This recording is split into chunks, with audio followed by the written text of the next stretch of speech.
Assalamualaikum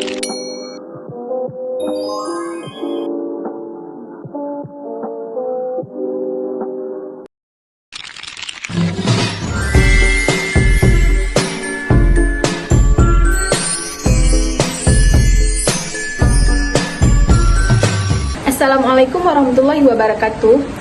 Sebelumnya, kami dari kelompok 10 izin memperkenalkan diri dengan saya Hilmatun Safura dengan NPM 241051111039.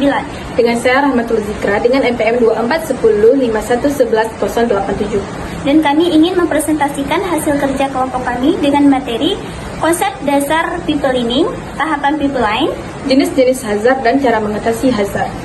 Untuk pembahasan pertama, saya akan membahas tentang konsep dasar people learning. People learning merupakan salah satu teknik penting dalam arsitektur komputer yang digunakan untuk meningkatkan kinerja dan efisiensi prosesor. People learning bekerja dengan cara memecahkan eksekusi instruksi menjadi beberapa tahap berurutan, lalu menjalankan tiap tahap secara bersamaan dan instruksi yang berbeda. Contoh kerjanya, prosesor tidak menunggu satu instruksi selesai dulu.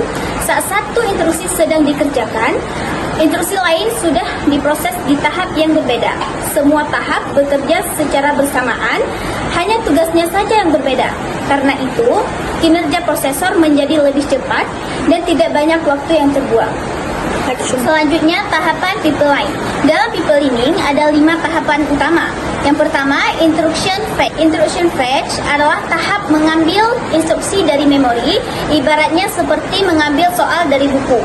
Contoh kerjanya, saat kita mengambil satu soal untuk dikerjakan, kita sudah bisa mengambil soal berikutnya tanpa harus menunggu soal pertama selesai. Yang kedua, instruction decode. Instruction decode adalah tahap memahami instruksi seperti membaca soal, mengerti apa yang harus dikerjakan.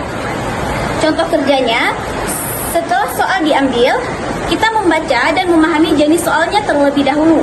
Di tahap ini belum menghitung, tetapi baru memahami perintahnya. Selanjutnya, execution.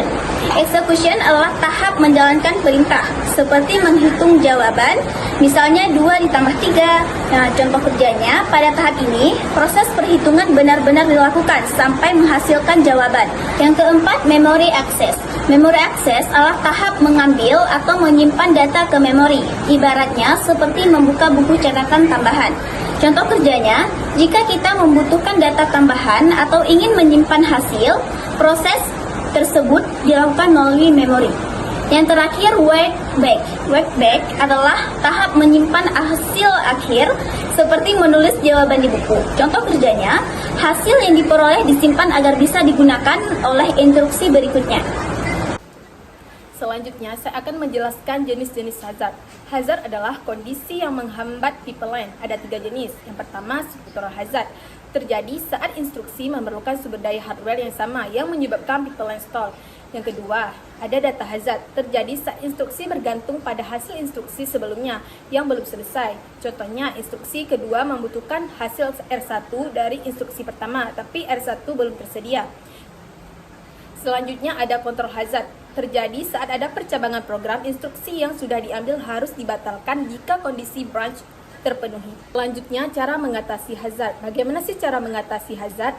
Yaitu ada 5 teknik utama. Yang pertama, forwarding, yaitu hasil eksekusi langsung dikirim ke instruksi berikutnya tanpa menunggu write back. Yang kedua, ada people line stall, menunda instruksi sampai data tersedia. Yang ketiga, ada branch prediction, memperkirakan arah percabangan untuk menghindari pembatalan instruksi. Yang keempat, ada speculative execution, yaitu mengeksekusi beberapa jalur prediksi lalu memilih yang benar. Yang kelima, ada dynamic scheduling, yaitu mengatur ulang urutan eksekusi agar instruksi dapat berjalan paralel. Kesimpulan yang dapat diambil dari materi yang kami jelaskan tadi yaitu people learning meningkatkan kecepatan eksekusi dengan memproses beberapa tahap secara paralel. Namun, hazard seperti struktural data dan control hazard dapat menghambat kinerja jika tidak ditangani dengan baik. Berbagai teknik seperti forwarding stall, branch prediction dikembangkan untuk mengatasi masalah ini. Sekian presentasi dari kami. Kalau ada yang kurang kami minta maaf. Kami akhiri. Wassalamualaikum warahmatullahi wabarakatuh.